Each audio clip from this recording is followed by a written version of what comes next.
Sarah J. Maas, I cannot pronounce any of the names that you give.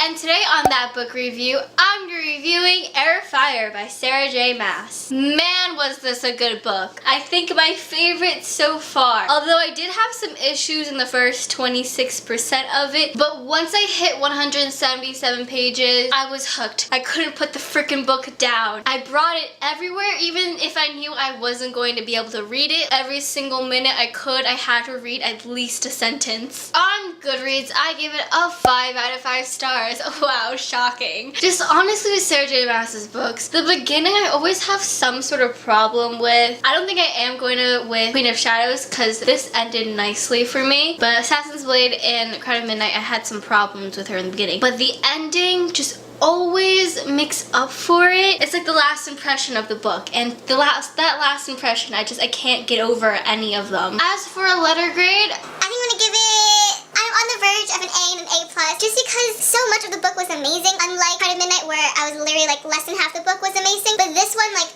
more than 2/3 of it was amazing. I don't know if it deserves it, because I really feel like I might want to save it for, I don't know where it is, but Queen of Shadows, I bet that one's gonna be epic. but I don't know. I'm gonna give it, an A doesn't seem enough, but an A+ seems too much, so I'll give it an A. Yeah, that's pretty much all I have to say for the non-spoilery section. Definitely my favorite so far, and I highly recommend you read Throne of Glass in general, like the whole series, because it's amazing, it's bomb. Get on the bandwagon if you have not, and if you have, well, stay tuned because we're hopping into the spoilery section. Okay, first up, I always start with this when reviewing a book, and it's The Love. Did Sorshika, I think that's how you say it, did she stress me out? Yes, she stressed me out so much. So it's not like I hated her and Dorian together. And I say her because I really don't know how to pronounce it. Is it Sorcha? Sarah J. Maas, I cannot pronounce any of the names that you give. We'll say Sorcha. In my brain I'm saying Sorshika. I think that's something. Is that like the Nazi sign?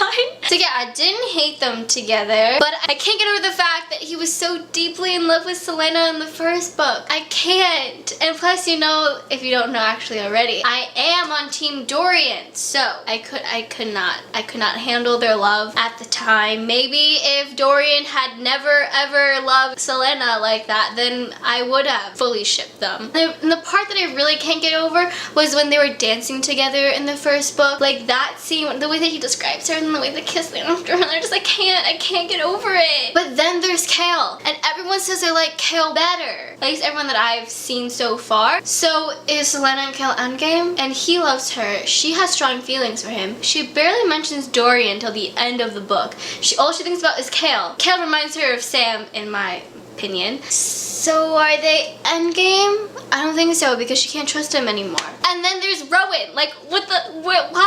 Why did he have to come? So now I've made a pact to not ship anyone, because the love, I can't take it anymore. Oh my god. I just dropped my phone. I am Team Dorian, but if they don't work out, I'm not disappointed because I'm not hoping for it anymore. But if I had to put my foot in a boat, it would be in the Dorian boat. But in the end, I'm okay with whoever she ends up with. Rowan, Kale, Dorian. I'm fine with any. Dorian. But I do have to admit, I really love Rowan and Selena's dynamic. They feel like, if you had to compare it to something, it would be like Parvati or Parvati. That TV show really messed me up. I don't even know which one's the right word anymore. But that's what it feels like. They're bonded now. They're bonded by blood right now. So I don't know if it would be awkward if she didn't end up with him. But I like their dynamic, love their dynamic actually. I can't explain how much I love it though. There's no words to explain. I'm gonna make up a ship name. Maybe it's actually the ship name, but Rolina. My favorite POVs is definitely Selena with Rowan. Oh no, does Rowan have POVs? I think he does. But whenever they were in Wendolyn, I'm guessing that's how you pronounce it. Love. I couldn't even read the parts in Ardalan. The only part that I liked was the ending. When the good stuff finally started happening. When the king brought everyone into that room. Sorsha, whatever her name is, died. And Aiden got captured and Kale ran away and Dorian got that thing on his neck, which I'm very interested in how either Kale or Selena is gonna break him free from it. And where is his mom? Does his mom know anything about this? And I wrote here, I don't even want to talk about Ardalan POVs because they give me a headache. Not because they're bad, but because they're a mess. Oh, I also love Manon, or Manon. Oh my god, she's one of my favorite characters now. Definitely when I was having my rough times with Selena in the first 26% of the book, I loved Manon. She felt like a paradise to me. She was what I thought Selena was gonna be. Someone super badass who didn't care about anything else but herself. I mean, Selena is a little selfish, but like, she was brutal. I thought Selena was gonna be like that. So I definitely loved Manon.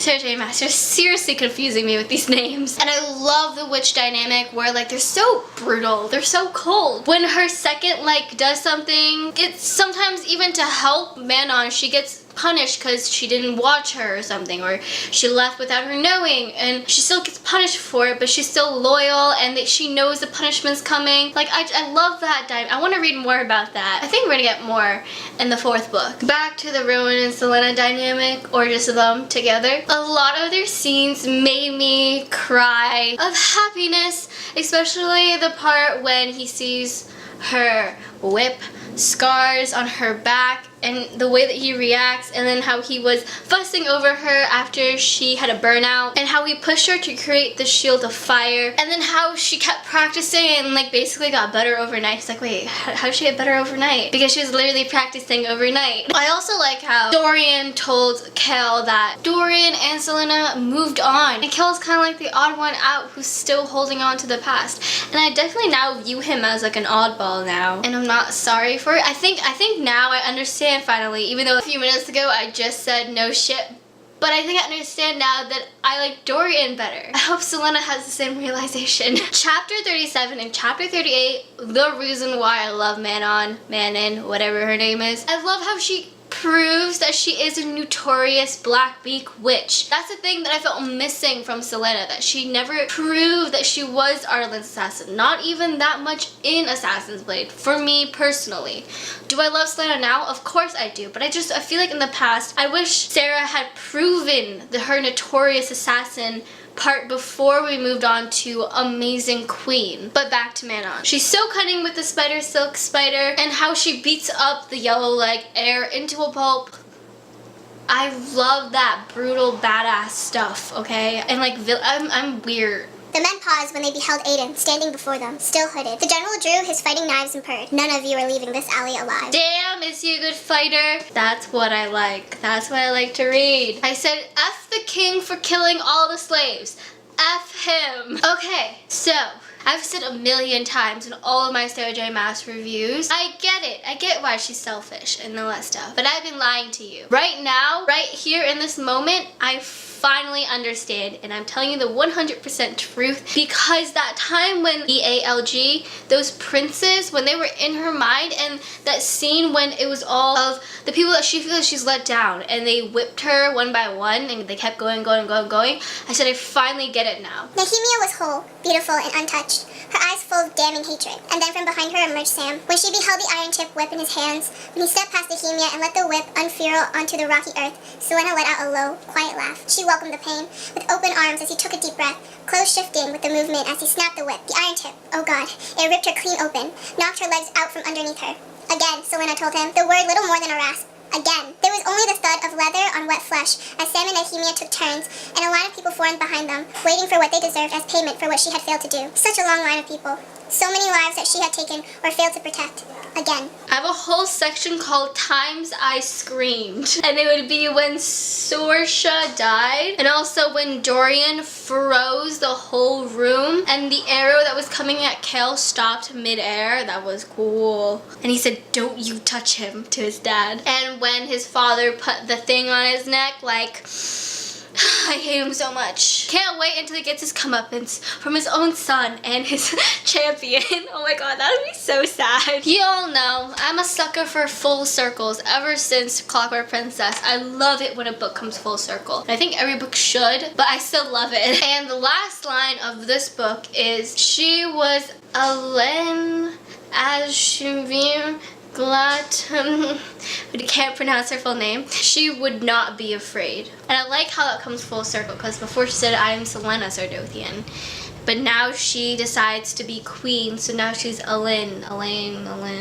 I wonder how she got the name Selena Sardothian. Did Arabin give it to her? I know I've been calling him Arobin ever since till now, but I found out it's Arabin. Did he give it to her? Did she come up with it herself? Did she always have 2 names? I'm curious. I'm also curious how Sarah comes up with these cool names, because they're pretty cool. I liked learning about Fae. I really haven't read a book that's Fae based yet. There's some in the Moral Instruments, but it's really not a focus. So learn that they're kind of like dogs. They're very territorial and dominant and don't touch my meat or else I will kill you. They have scents and they smell each other's scents. I just love the feeling that this series is like a massive game and there's a bunch of pieces from each book and they're gonna come together at the end of the series and it's just gonna be a huge explosion of awesomeness. I actually want you guys to comment down below what is your favorite Throne of Glass book cover, because at first I really liked the Assassin's Blade, but now I'm really liking Queen of Shadows because I'm reading that right now. So yeah, thank you so much for watching and have a great day, afternoon, wherever you are.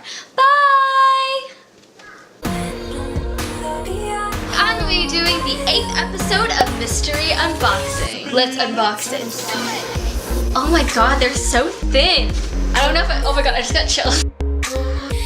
Today on That Book Review, I'm going to be reviewing Red Queen by Victoria Aveyard. I love this book because I could not put it down. I was so entertained throughout the whole entire thing.